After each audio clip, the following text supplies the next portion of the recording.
Biasanya benar itu. Petahana itu harus menang, harus besar. Tapi elektabilitas survei kami temukan itu di 7 kabupaten kecil. Nah, salah satu faktor kalau kami lihat kinerja Ilyas Panji Alam, kalau kami lihat sangat puas, tidak puas, dengan tidak puas sama sekali. Kalau kami gabungkan sangat puas dengan puas itu sekitar berada di angka 56%. Pengalaman kami survei, kalau elektabilitas ini kinerja ini di bawah 70%, biasanya kinerja itu tidak bisa dipungkiri di masyarakat. Biasanya akan berdampak dengan elektabilitas.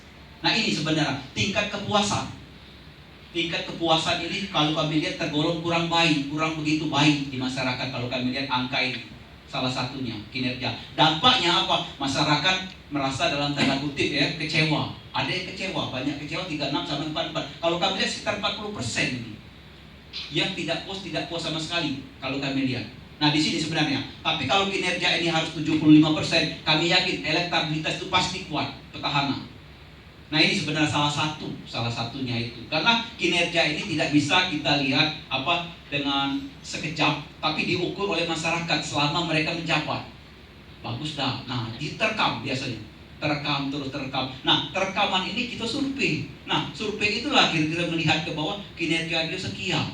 Oh, ternyata memang ada. Yang kedua, kalau kami lihat memang alasan memilih itu memang organ hilir itu butuh perubahan yang lebih baik kalau kami lihat masyarakat secara umum kalau kami lihat. Nah, alasan memilih calon bisa kami lihatkan di sini mungkin alasan umum memilih paslon salah satunya itu bisa membawa perubahan yang lebih baik. Nah, ini sebenarnya dimiliki oleh paslon Pancawijaya Akbar dengan Mardani karena jargon mereka organ hilir bangkit kalau tidak salah. Jadi masyarakat organ hilir itu memang berharap bahwa bisa membawa perubahan yang lebih baik paslon itu. Sebenarnya ini salah satu alasan yang dipilih oleh masyarakat itu.